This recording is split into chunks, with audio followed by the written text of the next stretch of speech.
El ranchero solitario encontró a la niña apache encadenada junto al sendero, y la liberó sin decir una palabra. El sol de mediodía caía implacable sobre el desierto de Sonora, creando ondas de calor que distorsionaban el horizonte.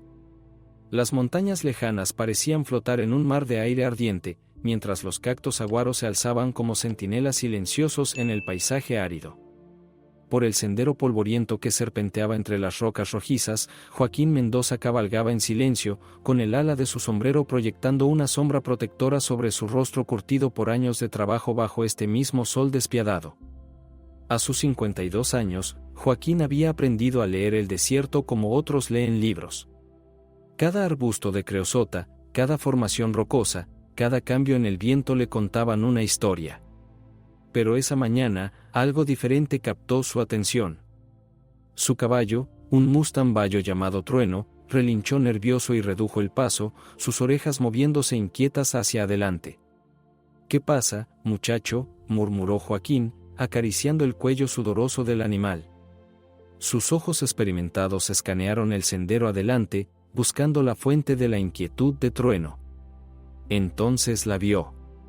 A unos 100 metros, junto a un gran boulder que proporcionaba la única sombra visible, había una figura pequeña acurrucada. Al principio pensó que podría ser un animal herido, pero cuando se acercó más, su corazón se contrajo al darse cuenta de que era una niña. No podía tener más de 12 años, su piel bronceada brillaba de sudor y deshidratación, y llevaba un vestido de tela tosca que había sido blanco pero ahora estaba manchado de tierra y sangre. Lo que más lo impactó fueron las cadenas. Gruesos grilletes de hierro rodeaban sus tobillos, conectados por una cadena corta que apenas le permitía caminar. Las muñecas también mostraban marcas rojas donde había habido más restricciones, ahora ausentes pero dejando evidencia cruel de su cautiverio reciente. Joaquín desmontó lentamente, sus botas golpeando suavemente la tierra compactada. La niña levantó la cabeza al escuchar el sonido, y sus ojos, grandes, oscuros, llenos de una mezcla de terror y desafío, se encontraron con los suyos. Era apache, lo supo inmediatamente por sus rasgos y por las pequeñas cuentas de turquesa que aún colgaban de su cabello negro azabache. No dijo nada. En su experiencia, las palabras a menudo asustaban más que consolaban, especialmente a alguien que había sufrido tanto.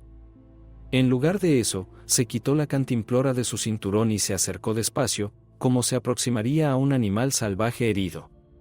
La niña lo observó con cautela, pero no se alejó cuando él se arrodilló a su lado y le ofreció agua. Sus labios estaban agrietados por la deshidratación, y cuando finalmente aceptó beber, lo hizo con la desesperación de alguien que había estado privado de agua por demasiado tiempo. Joaquín notó cómo sus manos temblaban al sostener la cantimplora, no solo por la debilidad, sino por el miedo. Mientras ella bebía, él examinó las cadenas. Eran pesadas, del tipo que se usaba para prisioneros, y los grilletes habían causado heridas en sus tobillos donde la piel se había rozado contra el metal. La ira creció en su pecho, una ira fría y controlada que había aprendido a manejar a lo largo de los años. Había visto muchas crueldades en su vida, pero esto era particularmente despreciable. De su alforja sacó las herramientas que siempre llevaba, un martillo pequeño y un cincel. La niña retrocedió cuando vio las herramientas, pero Joaquín levantó una mano en un gesto tranquilizador. Señaló las cadenas y luego las herramientas, explicando sin palabras sus intenciones. El primer golpe del martillo contra el cincel resonó en el aire del desierto como un toque de campana. Las aves del desierto se callaron momentáneamente, como si entendieran la importancia de este momento. Golpe tras golpe, Joaquín trabajó meticulosamente en el primer grillete, el sudor goteando de su frente mientras se concentraba en no lastimar a la niña. Cuando el primer grillete finalmente se abrió y cayó al suelo con un ruido metálico sordo, vio algo cambiar en los ojos de la niña. No era exactamente alivio, el miedo seguía allí, pero había algo más, una chispa de esperanza que no había estado presente antes. El segundo grillete fue más difícil, el metal estaba deformado por el uso y la herrumbre. Joaquín tuvo que ser más cuidadoso, ajustando el ángulo del cincel varias veces. La niña permaneció completamente inmóvil durante todo el proceso, como si temiera que cualquier movimiento pudiera hacer que él cambiara de opinión. Cuando finalmente ambas cadenas cayeron libres, la niña se miró los tobillos como si no pudiera creer lo que veía. Movió los pies tentativamente, probando esta nueva libertad. Joaquín recogió las cadenas y las arrojó lejos, hacia un barranco donde se perdieron entre las rocas con un eco metálico. Se incorporó y le ofreció su mano. Ella la miró durante un largo momento antes de aceptarla, permitiendo que la ayudara a ponerse de pie. Sus piernas eran inestables después de quién sabe cuánto tiempo encadenada, y Joaquín la sostuvo hasta que recuperó el equilibrio. Señaló su caballo y luego a ella, planteando la pregunta sin palabras. La niña asintió ligeramente, y él la ayudó a subir a Trueno antes de montar detrás de ella. Mientras se alejaban del lugar, Joaquín miró hacia atrás una vez, memorizando el sitio. Algún día, pensó, podría necesitar recordar exactamente dónde había encontrado a esta niña, y qué tipo de monstruos habían sido capaces de encadenar a una criatura tan joven. El viento del desierto sopló a sus espaldas mientras cabalgaban hacia el rancho, llevándose consigo el polvo de las cadenas rotas y el eco de un silencio que había dicho más que 1000 palabras. El rancho Esperanza se extendía como un oasis en el vasto desierto, sus edificios de adobe del color de la tierra misma parecían haber crecido naturalmente del suelo. Las paredes gruesas prometían frescura interior, mientras que los corrales bien mantenidos hablaban de años de trabajo duro y dedicación. Algunos caballos pastaban tranquilamente en el paddock principal, levantando ocasionalmente sus cabezas para observar a los recién llegados con curiosidad benigna. Joaquín sintió como la niña se tensaba cuando se acercaron a la casa principal. Sus pequeñas manos se aferraron a la montura con más fuerza, y él pudo sentir cómo su respiración se volvía más rápida. Redujo el paso de Trueno, dándole tiempo para observar y acostumbrarse al nuevo entorno. «No hay nadie más aquí», murmuró suavemente, las primeras palabras que pronunciaba desde el encuentro. «Solo tú y yo». No estaba seguro de si ella entendía español, pero el tono de su voz era universal, calmado, protector, sin amenaza. La casa principal era modesta pero sólida, con un porche sombreado que se extendía a lo largo de toda la fachada. Macetas con plantas resistentes a la sequía, lavanda, romero, y algunos cactos en flor, añadían toques de color al austero paisaje. Todo estaba impecablemente mantenido, hablando de un hombre que encontraba orden y propósito en el cuidado de su hogar. Joaquín desmontó primero, luego ayudó a la niña a bajar. Sus piernas aún eran inestables, y él notó cómo favoreció un pie sobre el otro. Los grilletes habían causado más daño del que había visto inicialmente. La cargó sin esfuerzo, sorprendido por lo poco que pesaba, y la llevó al porche donde la depositó suavemente en una silla de madera. El interior de la casa reflejaba la personalidad de su dueño, funcional, limpio, pero con pequeños toques que revelaban un alma más sensible de lo que su exterior rudo sugería. Había libros cuidadosamente ordenados en estantes hechos a mano, una guitarra apoyada en una esquina, y fotografías familiares que habían amarillado con el tiempo pero seguían ocupando lugares de honor. Joaquín trajo un recipiente con agua tibia y tela limpia. Se arrodilló frente a la niña y señaló sus tobillos heridos, pidiendo permiso silencioso para limpiar las heridas. Ella lo observó durante un largo momento, estudiando su rostro como si tratara de leer sus intenciones en las líneas que el tiempo y el trabajo habían grabado allí. Finalmente asintió, y él comenzó a limpiar suavemente la sangre seca y la suciedad de las heridas. Sus manos, curtidas por años de trabajo de rancho, eran sorprendentemente gentiles. Había atendido muchos animales heridos a lo largo de los años, y aplicó la misma paciencia cuidadosa a esta pequeña alma lastimada. «Esto va a arder un poco», le advirtió antes de aplicar un antiséptico casero hecho de hierbas del desierto. Ella se mordió el labio pero no se quejó, sus ojos nunca dejando su rostro. Había una fortaleza en ella que él reconocía, la misma resistencia que había visto en los animales salvajes, la voluntad de sobrevivir contra todas las probabilidades. Mientras vendaba cuidadosamente sus tobillos, Joaquín pensó en su propia historia. Había perdido a su esposa María 5 años atrás por una fiebre que había arrasado la región. Desde entonces, había vivido solo, encontrando consuelo en el trabajo y en el silencio del desierto. La casa había estado demasiado quieta por demasiado tiempo. ¿Hambre?, le preguntó, tocándose el estómago. La respuesta estaba en sus ojos antes de que ella asintiera. Había pasado demasiado tiempo sin una comida adecuada. Joaquín se dirigió a la cocina, un espacio amplio dominado por una gran estufa de leña y superficies de trabajo gastadas por el uso. Preparó una comida simple pero nutritiva: tortillas recién hechas, frijoles refritos, y huevos revueltos con chiles suaves.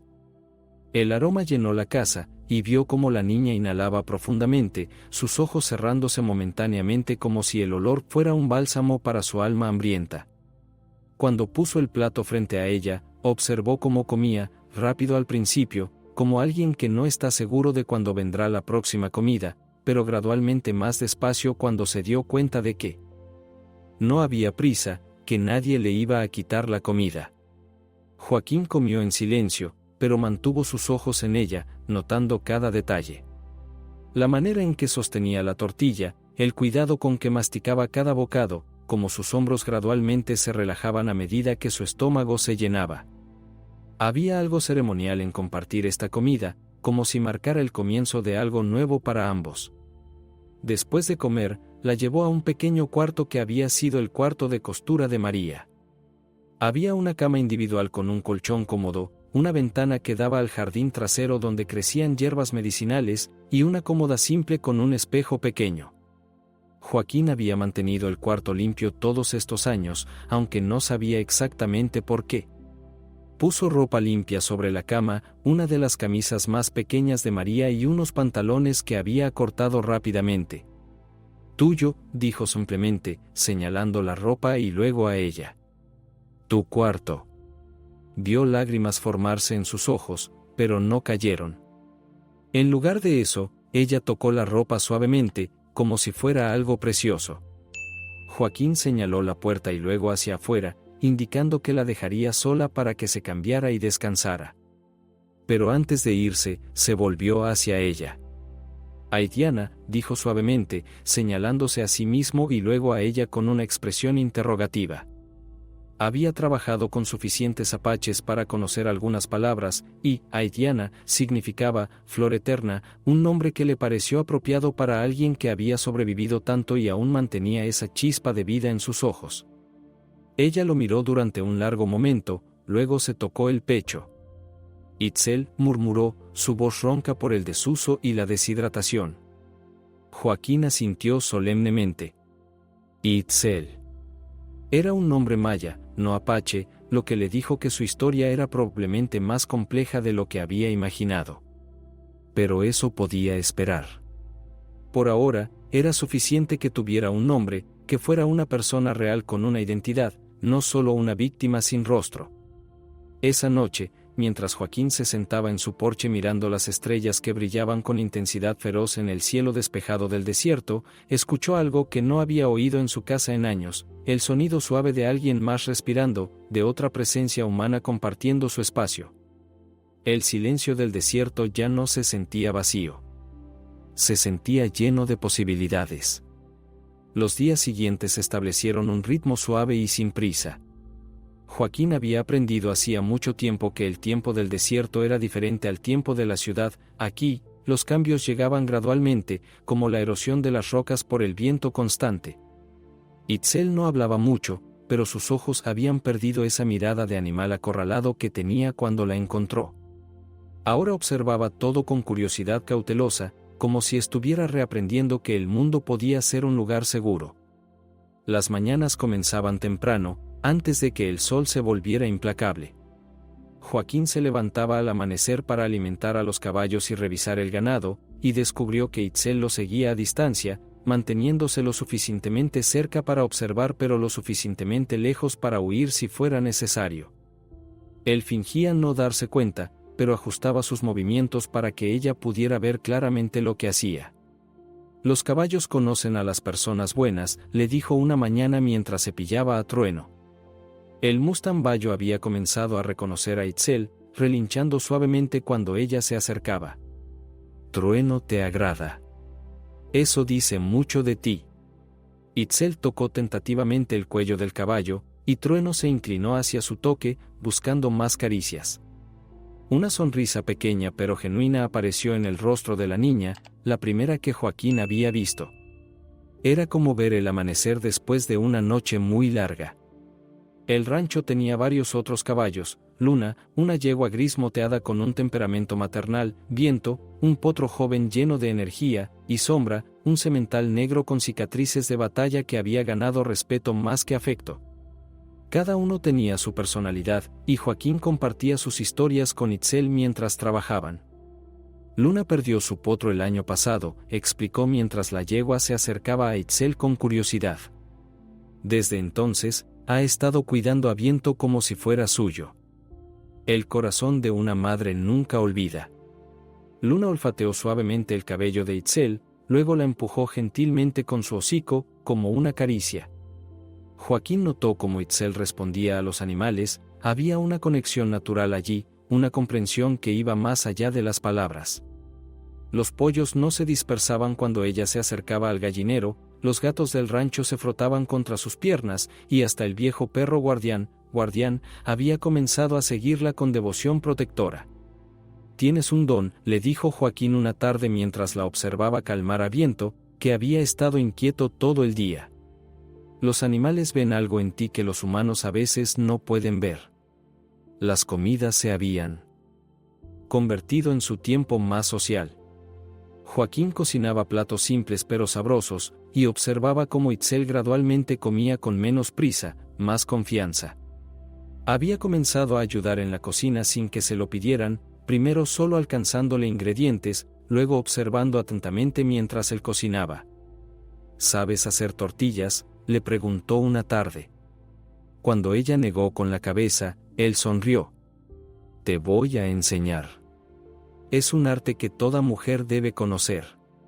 Le mostró cómo mezclar la masa de maíz, cómo formar las pequeñas bolas, cómo extenderlas con el rodillo hasta que fueran perfectamente redondas. Las primeras tortillas de Itzel salieron deformes y algunas se quemaron, pero Joaquín las comió todas con gran ceremonia, declarando que cada una era mejor que la anterior. «La práctica hace al maestro», le dijo, limpiando migajas de su bigote. «Mi María tardó meses en hacer tortillas perfectas. Las primeras parecían mapas de países imaginarios». Era la primera vez que mencionaba a su esposa directamente, y vio cómo Itzel lo observaba con nueva comprensión. Esa noche, ella señaló una fotografía en la repisa, una mujer hermosa con ojos gentiles y una sonrisa cálida. «María», dijo Joaquín suavemente. «Fue el amor de mi vida». Se corrigió, confundido por los tiempos verbales cuando se trataba de alguien que había muerto pero seguía viviendo en su corazón. Itzel tocó la fotografía con cuidado reverencial, luego miró a Joaquín. En sus ojos había comprensión, ella también había perdido a alguien, o a varios alguienes. El dolor reconocía al dolor. Una tarde, mientras Joaquín reparaba una cerca, escuchó algo que lo hizo detenerse. Era música, una melodía suave, casi etérea, que flotaba en el aire caliente. Siguió el sonido hasta encontrar a Itzel sentada bajo el único árbol de sombra del rancho, tarareando una canción que no reconocía pero que sonaba antigua, como si hubiera sido transmitida a través de generaciones. «Esa es una canción hermosa», dijo, sentándose cerca pero no demasiado cerca. «¿Quién te la enseñó?» «Mi abuela», murmuró Itzel, su voz aún ronca pero más fuerte que antes. «Decía que la música mantiene vivos a los espíritus». «Tu abuela era sabia». Joaquín se quitó el sombrero y se secó el sudor de la frente. «¿Era Apache tu abuela?» Itzel negó con la cabeza. «Maya. Mi madre era maya, mi padre Apache. Mi abuela decía que yo tenía la fuerza de las montañas y la sabiduría de la selva». Era la conversación más larga que habían tenido, y Joaquín sintió que era un regalo precioso. No hizo más preguntas, no quiso romper el hechizo del momento. En lugar de eso, se recostó contra el árbol y cerró los ojos, dejando que la música de Itzel lavara sobre él como agua fresca. Esa noche, después de la cena, Joaquín sacó su guitarra. Había estado acumulando polvo desde la muerte de María, pero sus dedos aún recordaban los acordes. Tocó melodías suaves, canciones que había aprendido en su juventud, y se sorprendió cuando Itzel comenzó a tararear junto con él. ¿Conoces esta?, preguntó, tocando una canción popular mexicana. Ella negó con la cabeza, pero escuchó atentamente mientras él tocaba. Cuando terminó, ella cantó su propia canción, en un idioma que él no entendía pero que sonaba como agua fluyendo sobre piedras, como viento susurrando entre las hojas. ¿Qué significa?, preguntó cuando terminó. Habla de encontrar el hogar donde menos lo esperas, tradujo Itzel. De cómo a veces el camino más difícil lleva a los lugares más hermosos. Joaquín sintió un nudo en la garganta. Tu abuela realmente era sabia. Esa noche, mientras se preparaba para dormir, Joaquín se dio cuenta de algo había cambiado fundamentalmente en su vida. La casa ya no se sentía vacía, el silencio ya no era opresivo. Por primera vez en 5 años, se fue a dormir con una sonrisa en su rostro, y sus sueños estuvieron llenos de música y risas suaves. En el cuarto de al lado, Itzel se quedó despierta un poco más, escuchando los sonidos nocturnos del desierto que ya no le parecían amenazantes. Por primera vez desde que podía recordar, se sintió verdaderamente segura. 3 semanas después de encontrar a Itzel, Joaquín cabalgaba hacia el pueblo de San Pedro para comprar suministros cuando vio las huellas. Eran recientes, de varios caballos cerrados, y seguían el mismo sendero donde había encontrado a la niña. Sus instintos, afinados por años de vivir en territorio donde el peligro podía aparecer sin aviso, se pusieron en alerta máxima. San Pedro era un pueblo polvoriento que había crecido alrededor de un cruce de caminos comerciales. Sus edificios de adobe se alineaban a lo largo de una calle principal ancha, diseñada para acomodar las caravanas de comerciantes que pasaban entre México y los territorios del norte.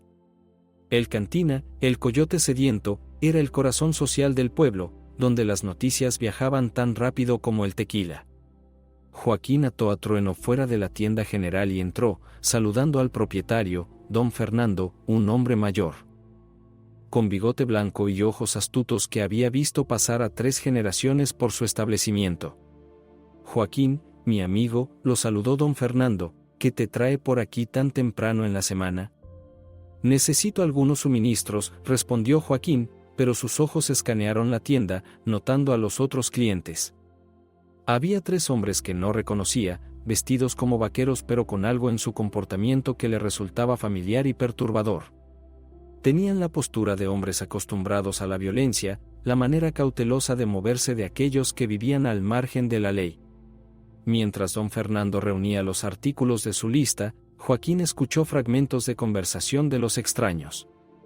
Hablaban en voz baja, pero captó palabras clave: niña, apache, recompensa, patrón muy molesto. Su sangre se enfrió. Había esperado que este momento llegara, pero había esperado tener más tiempo para prepararse. Don Fernando, dijo casualmente, ¿han estado pasando muchos viajeros por aquí últimamente? El viejo comerciante le lanzó una mirada significativa. Algunos. Buscando algo que perdieron, dicen. Ofreciendo dinero por información. Bajó la voz. No me gusta el olor de esos hombres, Joaquín. Huelen a problemas. Joaquín asintió, pagó por sus suministros, y salió de la tienda con movimientos deliberadamente casuales.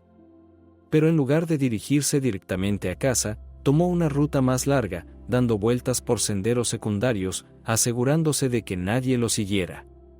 Su mente trabajaba furiosamente, planeando, preparándose. Cuando finalmente llegó al rancho, encontró a Itzel donde la había dejado, ayudando a Luna con su potro en el corral. La normalidad de la escena contrastaba brutalmente con la tormenta que se gestaba en su cabeza. Itzel la llamó suavemente. Ella se acercó, y él vio inmediatamente en sus ojos que algo en su expresión la había alarmado. Necesitamos hablar. Se sentaron en el porche, y Joaquín eligió sus palabras cuidadosamente. Hay hombres en el pueblo. Hombres que te están buscando. El color se desvaneció del rostro de Itzel, y sus manos comenzaron a temblar. El patrón murmuró, y en esa palabra había todo el terror del mundo. ¿Quién es el patrón?, preguntó Joaquín gentilmente. Las palabras salieron de ella en un torrente, como si hubieran estado represadas demasiado tiempo. Ricardo Vázquez. Es dueño de plantaciones en el sur. Compra niños. Para trabajar en sus campos, para otras cosas. Su voz se quebró. Mi familia estaba viajando hacia el norte, buscando trabajo. Él nos atacó en el camino.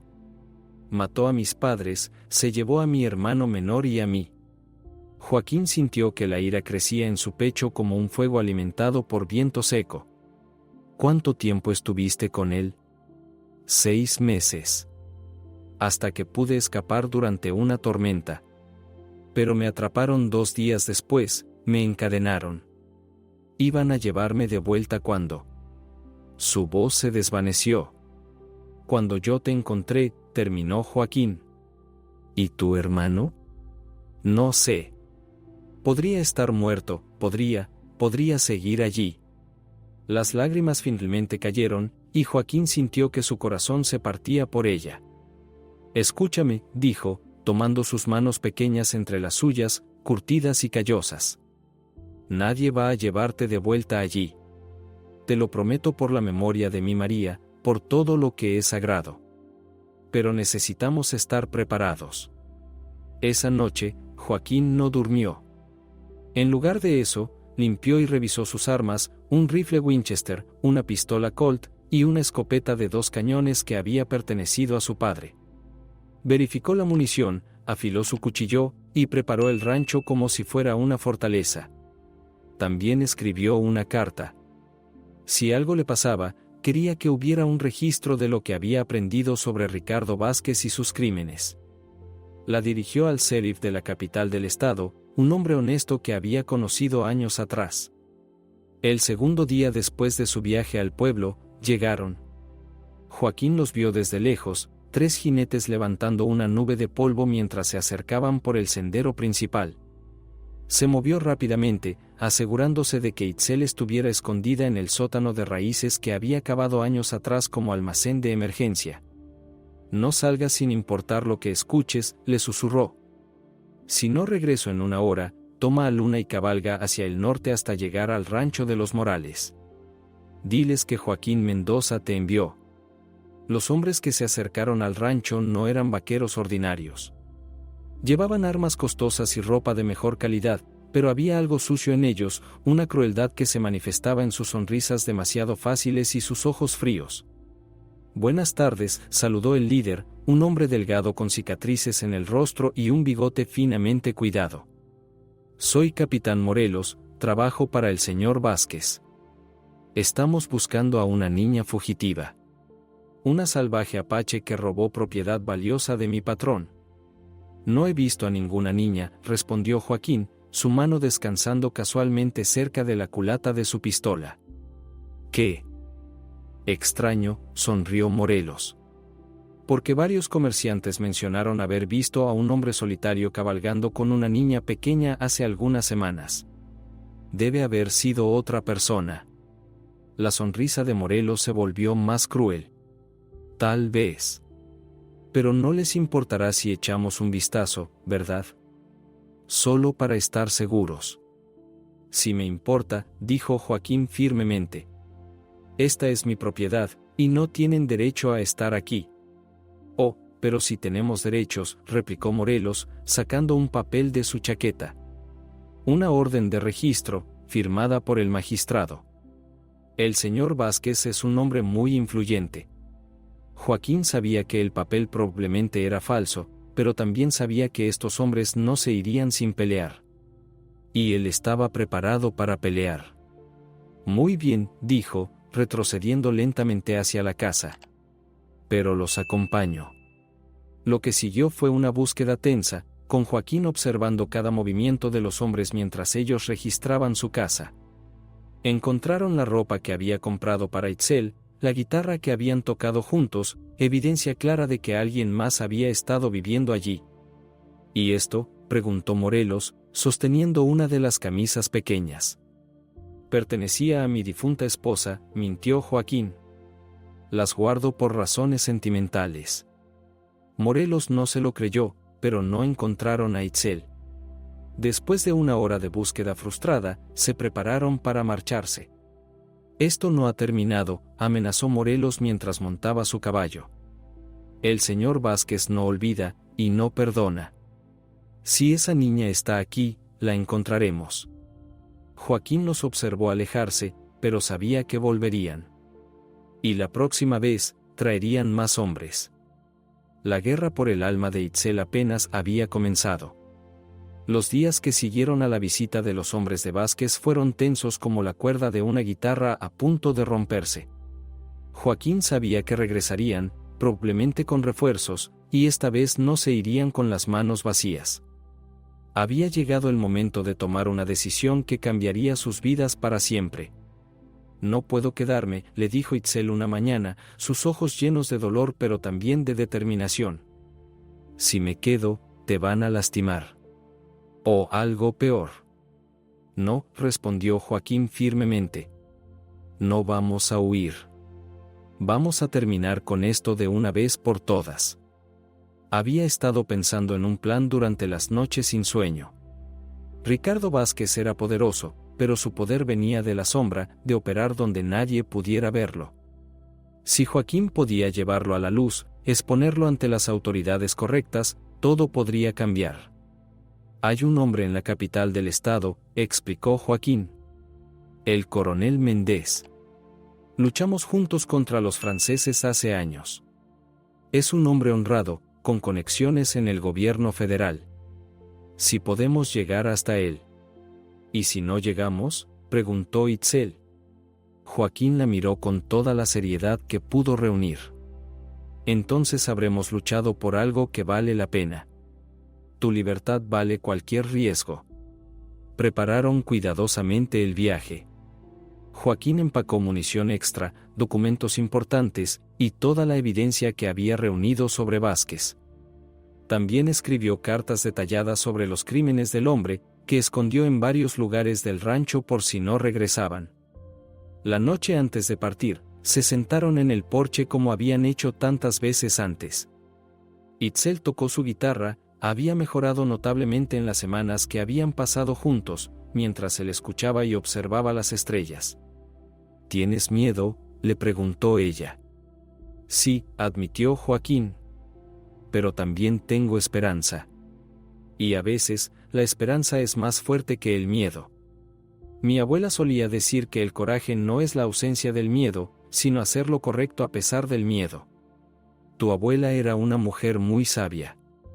Partieron antes del amanecer, tomando rutas secundarias y senderos poco conocidos. Joaquín conocía el territorio como la palma de su mano, cada cañón y cada aguada, cada lugar donde podrían esconderse si fuera necesario. El segundo día de viaje, sus peores temores se hicieron realidad. Desde una cresta rocosa, vio una nube de polvo en la distancia, jinetes, al menos una docena, moviéndose rápido en su dirección. Nos encontraron, murmuró, y comenzó a buscar un lugar defendible. Lo encontró en un pequeño cañón con paredes rocosas altas y solo una entrada estrecha. Era una trampa potencial, pero también les daría ventaja defensiva. Desmontaron y prepararon posiciones, con Itzel escondida detrás de las rocas más grandes mientras Joaquín verificaba sus armas. Los hombres de Vázquez llegaron como una tormenta de polvo y gritos. Morelos lideraba el grupo, y gritó su ultimátum: entreguen a la niña y podrán irse. La única manera de llevársela es sobre mi cadáver, gritó Joaquín de vuelta. Lo que siguió fue un tiroteo feroz. Joaquín era un tirador experto, y la posición elevada le daba ventaja, pero estaban superados en número. Una bala le rozó el hombro, otra astilló la roca junto a su cabeza. Entonces escuchó algo que le heló la sangre, el sonido de caballos. Acercándose desde otra dirección. Más refuerzos para Vázquez. Pero cuando los nuevos jinetes aparecieron en la cresta del cañón, no dispararon contra Joaquín. En lugar de eso, comenzaron a disparar contra los hombres de Vázquez. Joaquín Mendoza, gritó una voz familiar. Soy el coronel Méndez. Recibimos tu carta. El viejo amigo de Joaquín había llegado con una patrulla de soldados federales. Habían estado investigando a Vázquez durante meses, siguiendo reportes de niños desaparecidos y trabajadores esclavizados. La carta de Joaquín había sido la pieza final del rompecabezas. La batalla fue brutal pero breve. Atrapados entre dos fuegos, la mayoría de los hombres de Vázquez se rindieron rápidamente. Morelos intentó escapar, pero una bala del rifle de Joaquín lo derribó de su caballo. Cuando el humo se desvaneció, Joaquín encontró a Itzel temblando detrás de las rocas, pero ilesa. La abrazó fuertemente, sintiendo como la tensión de semanas finalmente se liberaba de su cuerpo. Se acabó, le susurró. Realmente se acabó. El coronel Méndez resultó ser un hombre de palabra. Con la evidencia de Joaquín y el testimonio de Itzel, construyeron un caso sólido contra Ricardo Vázquez.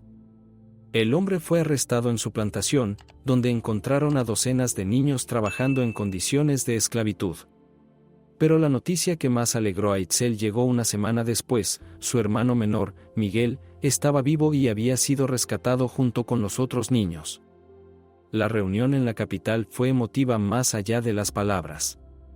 Miguel había crecido y cambiado en los meses de cautiverio, pero su sonrisa era la misma cuando vio a su hermana. Se abrazaron y lloraron, y Joaquín sintió que su corazón se expandía para incluir a otro niño perdido que había encontrado su camino a casa. ¿Qué vamos a hacer ahora?, preguntó Itzel esa noche, mientras cenaban en la pequeña pensión donde se hospedaban. Joaquín había estado pensando en esa misma pregunta. Bueno, dijo lentamente, mi rancho es bastante grande para un hombre solo. Y creo que podría usar ayuda con los caballos. ¿Conoces a alguien que podría estar interesado en el trabajo? La sonrisa de Itzel iluminó toda la habitación. Creo que conozco a 2 personas que podrían estar muy interesadas. 6 meses después, el rancho Esperanza había sido transformado. La risa de los niños llenaba el aire. Miguel había demostrado tener el mismo don que su hermana con los animales, e Itzel había comenzado a enseñar a otros niños rescatados las canciones que su abuela le había enseñado. Joaquín, por su parte, había redescubierto algo que pensó que había perdido para siempre: una familia. No era la familia que había planeado, pero era perfecta en su imperfección, forjada no por sangre sino por elección, amor y la decisión mutua de sanar juntos. Una noche, mientras observaba a Itzel y Miguel tocar música en el porche, con otros niños rescatados cantando junto a ellos, Joaquín pensó en las cadenas que había roto aquel día en el sendero. Había liberado más que solo a una niña, había liberado la posibilidad de esperanza, de familia, de amor que creía haber perdido para siempre. El desierto, que una vez había parecido un lugar de soledad infinita, ahora resonaba con vida y promesa. Y bajo las mismas estrellas que habían sido testigos de tanto dolor, una nueva historia había comenzado, una historia de redención, familia, y la verdad imperecedera de que a veces, el acto más simple de bondad puede cambiar el mundo entero. En la distancia, un coyote aulló a la luna, pero ya no sonaba solitario. Sonaba como una canción de bienvenida, un himno al poder transformador del amor y la compasión en un mundo que desesperadamente necesitaba a ambos. El rancho Esperanza había cumplido su nombre al fin. Era verdaderamente un lugar de esperanza, donde las cadenas rotas se convertían en nuevos comienzos, y donde el silencio del desierto se llenaba para siempre con el sonido más hermoso del mundo: una familia que había elegido amarse unos a otros.